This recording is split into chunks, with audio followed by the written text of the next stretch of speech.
안녕하세요 구독자 여러분, 오늘 여러분들과 함께 볼 종목은 한농화성입니다. 여러분들, 자, 한농화성, 자, 어떻게 돈을 버는 회사일까요? 자, 원래 이 회사는 맞아요, 계면활성제 나 글리콜 에테르 같은 정밀 화학 제품을 전문적으로 생산하는 뼈대 굵은 화학 기업이었어요. 세제 원료부터 IT 반도체, 세정제까지 우리 산업 전반에 쓰이는 기초 화학 소재를 다루고 있죠. 이 회사는 결국 오랜 정밀화학 합성 노하우를 바탕으로 특화 제품을 판매해서 돈을 벌고요. 미래 전고체 배터리 소재를 개발해 가치를 극대화하는 회사죠. 핵심 사업은 크게 세 가지입니다. 뭘까요?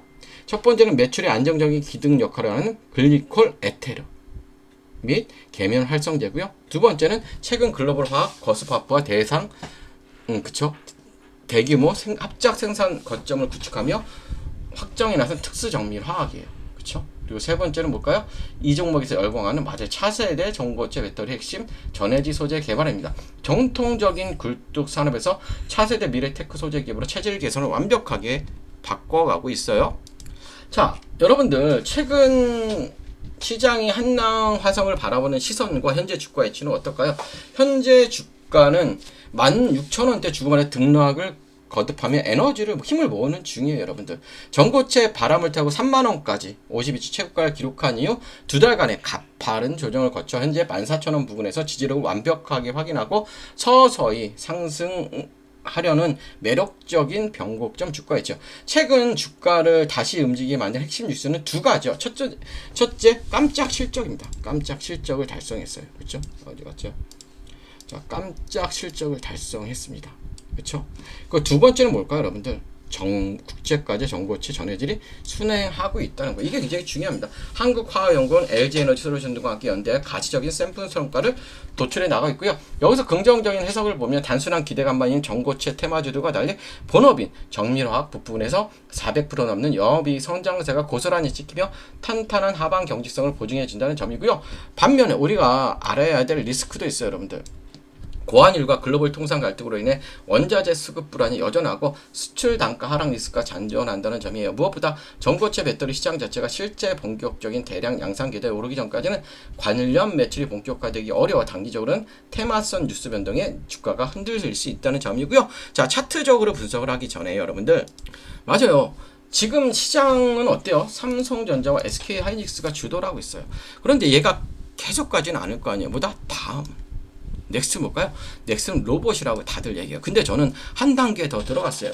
최근에 삼성전자의 파업 이슈도 있고 현대차의 잦은 파업으로 인해서 이제 로봇 자동화가 화두에 이제는 될 수밖에 없는데, 저는 한 단계 더 들어가 얼마나 이 로봇을 오래 움직이느냐. 그쵸? 이제는 핵심이에요. AI 로봇의 심장인 배터리 전력 관리주가 부사 뜰 수밖에 없어요. 테마로. 그래서 제가 오늘은 이 종목에 대한 설명을 영상 끝에 드릴 테니까 오늘 끝까지 영상 집중해 주시면 많은 도움 받아 가실 것 같고요. 자, 차트적으로 보면 아직은 맞아요, 조금 버텨야 될 구간이에요. 버티는 게 아니라 매수를 해야 되는 구간은 아니라는 거죠. 왜냐면 얘가 최근에 상승했던 자리 기준이 되는 부분 이거예요. 그쵸? 고점, 저점. 그럼 여기에 절반. 그럼 뭐냐면 2만원이라는 가격이 1차적으로 엄청나게 중요해요. 2만원. 2만원. 아직 모르겠죠? 30%는 더 올라야지. 20% 정도. 그럼 뭐냐면 이 가격 자체가 와야 돼요. 만약에 여러분들이 내가 오늘 매수했어. 그쵸? 이렇게 내려가면 어떨 거야? 이렇게 올라갈 수도 있어요. 추세 자체는 여러분들 하방이에요. 여러분들. 여기서 중요한 거. 여러분들, 이동평균선 어떻게 생각하세요? 정말 이동평균선이 여러분들 아시죠? 이동평균선이 상승을 한다는 거는 주가가 상승을 한다는 거예요. 이동평균선이 하락을 한다는 건 주가가 하락을 한다는 거예요. 그럼 여러분들은 어느 구간에서 매매해야 돼? 상승 구간에서 매매해야 돼? 하락 구간에서 매매해야 돼? 당연히 상승 구간이요. 그럼 여러분들이 여기서 죽어라 매수해봤자 찔끔 오르고 내려갈 수도 있어요. 그러니까 뭐다? 완전히 방향성을 틀어야 된다는 얘기야. 그럼 우리가 매수해야 될 때는 어디야? 2만원이라는 가격대예요. 2만원. 그래서 여러분들 지금은 좀 관망하셔요. 내가 이거 좀 놓치면 어때?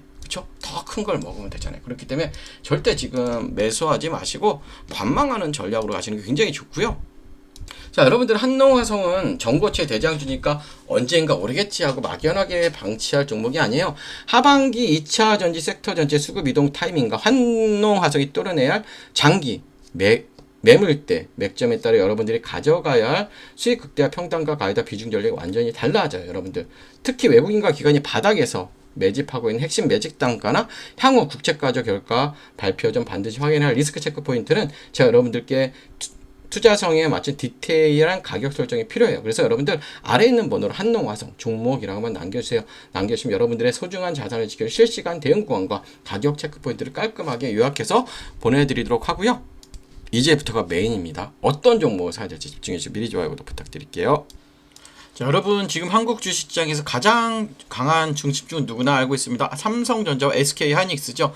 AI 반도체, HBM, 메모리 업황 기대감이 겹치면서 외국인과 기관의 자금이 반도체 제형주를 강하게 움직이고 있죠. 그런데 주식시장에 정말 중요한 것보다 이미 많이 오른 종목을 따라가는 것보다 그 다음 돈이 어디로 움직일지를 먼저 보는 거죠. 삼성전자와 SK하이닉스 다음 수급은 어디로 갈 거예요? 지금 여기서 저는 단순히 2차 전지 전체를 보는 게 아니고요. 단순 로봇주만 보는 것도 아닙니다. 지금 봐야 할 건 AI 반도체, 다음에 이어질 수 있는 피지컬 AI, 그리고 로봇의 에너지 핵심 축이에요.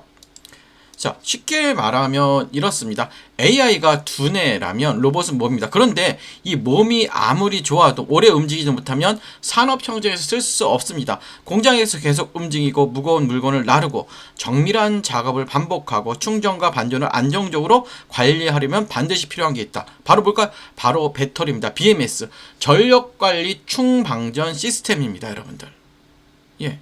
중요한 건 뭐냐면 그냥 일반적인 2차 전지 종목을 제가 보자는 게 아니에요. 전기차 배터리와 로봇 배터리는 보는 기준이 틀립니다, 여러분들. 전기차는 긴 주행거리와 대용량이 중요하지만 하지만 산업용 로봇이나 협동 로봇은 뭐예요, 여러분들? 순간 출력, 안정성, 충전 효율, 배터리 있으면 그리고 전력 제어가 훨씬 중요하죠. 고출력 배터리 백이 중요한 거예요. 그래서 제가 여러분들께 관심 있게 보는 쪽보다 단순 배터리 셀보다 로봇의 배터리를 안전하게 관리하고 전력을 효율적으로 나눠주고 충전과 방전을 제어하는 핵심 부품 쪽이에요, 여러분들. 쉽게 말해 로봇의 배터리가 심장이라면 BMS와 전력 관리는 그 심장이 안정적으로 뛰게 하는 제어 장치죠. 대부분 투자자들은 로봇주라고 하면 로봇팔, 로봇 완성품, 자동화 장비만 먼저 보죠. 물론 그쪽도 중요하긴 해요. 하지만 실제 산업이 커질 때 조용히 같이 따라받는 건 배터리 관리, 전력 제어, 그쵸? 그리고 구동부 전원, 센서 전원, 그리고 고출력 배터리 쪽일 수가 있어요, 여러분들. 또 여기에 최근에 삼성전자, 카카오의 파업 이슈, 그쵸? 자동차 업계의 파업 이슈, 인건비 부담, 공장 자동화, 미국 생산기지 투자, 현대차 그래 로봇 투자 흐름까지 겹치면 시장은 다시 자동화와 로봇 밸류체인을 볼 수밖에 없어요. 물론 오해하시면 안 돼요. 파업 이슈가 나왔다고 해서 무조건 로봇주가 오른다는 뜻은 아닙니다. 파업은 단기 뉴스. 하지만 자동화 투자는 보다 중장기 흐름이에요. 자동화 투자는 기업들은 생산 차질을 줄이고 인건비 부담을 낮추고 공장 효율을 높이는 방향을 계속 고민할 수밖에 없죠. 그 과정에서 로봇, 배터리, 전력관리, 자동화 설비가 다시 시장에 관심을 받을 수밖에 없습니다, 여러분들. 그렇다면 여기서 중요한 건 아무 종목이나 보면 안 되겠죠. 테마 안에서 조건이 필요하죠. 자, 로봇 또는 자동화 산업과 연결될 수 있는 실제 사업 구조를 가지고 있어야 되고, 둘째, 배터리나 전력 관리 쪽에 단순 기대감이 아니라 실제로 매출 연결 가능성이 있어야 하고, 셋째, 최근 주가가 이미 과열된 상태인지 아니면 조정 이후 다시 관심을 받을 수 있는 위치인지를 확인해야 되고요. 저는 여기서 차트도 굉장히 중요한 겁니다. 좋은 테마라고 해도 차트가 너무 올라 버렸다면 오히려 리스크가 커질 수 있죠. 반대로 한 차례 기대감이 붙었다가 눌림이 나오고 거래량이 줄어든 상태에서 중요한 가격대를 지켜준다면 시장은 다시 제로를 기다리는 구간으로 볼 수도 있어요. 그래서 봐야 할 건 세 가지죠. 첫째, 21선 부근을 잘 회복하는지, 그리고 61선이나 주요 매물대에서 지지가 나오고, 셋째, 거래량이 감소한 눌린 구간인지 아니면 수급이 빠지는 하락인지. 주가가 빠졌다고 무조건 나쁜 건 아닙니다. 중요한 건 어떤 거래량을 빠졌는지, 어떠한 가격대에서 멈췄는지, 그리고 외국인과 기관 수급이 다시 돌아오는지예요. 특히 이런 테마성 종목 뉴스만 보고 접근하면 위험하죠. 반드시 확인해야 하는 건 외국인 수급, 기관 수급, 거래량, 그리고 뉴스가 실제 사업으로 이어지는지 보셔야 되고요.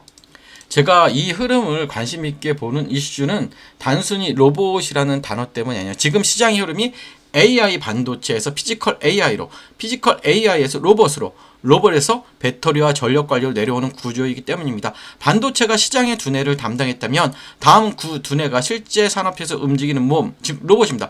그리고 로봇이 오래 움직이기 위해 필요한 심장, 그게 바로 배터리와 전력 관리입니다. 자, 이 흐름 안에서 제가 보고 있는 종목은 단순 로봇 테마가 아니라 로봇이 실제 산업 청정에서 움직이기 위해 필요한 에너지 핵심축과 연결되어 있어요. 그래서 이 종목은요, 이름보다 현재 가격대와 수급 위치가 더 중요해요. 이미 관심을 받는 구간인지 아니면 시장이 아직 충분히 반영하지 않은 구간인지 이게 굉장히 중요합니다. 정리하면 이래요. 지금 시장의 중심은 삼성전자, SK하이닉스예요. 하지만 시장은 항상 다음 수급을 찾죠. 반도체 다음 흐름을 볼 수 있는 건 피지컬 AI와 로봇입니다. 그리고 로봇 안에서도 사람들이 놓치기 쉬운 핵심 배터리, 전력관리, 중방전, 제어예요. 이쪽에서 여러분들 실제 사업 구조가 있고 돈이 나오는 종목을 사야 됩니다. 자, 제가 이 보고 있는 핵심 종목과 함께 현재 주가 위치, 중요한 지지 구간, 수급 체크 포인트 궁금하신 분들은 아래 번호로 종목이라고 문의 주시면 제가 바로 문자로 보내드리도록 하고요. 끝까지 시청해주셔서 감사하고 좋아요, 구독 부탁드릴게요.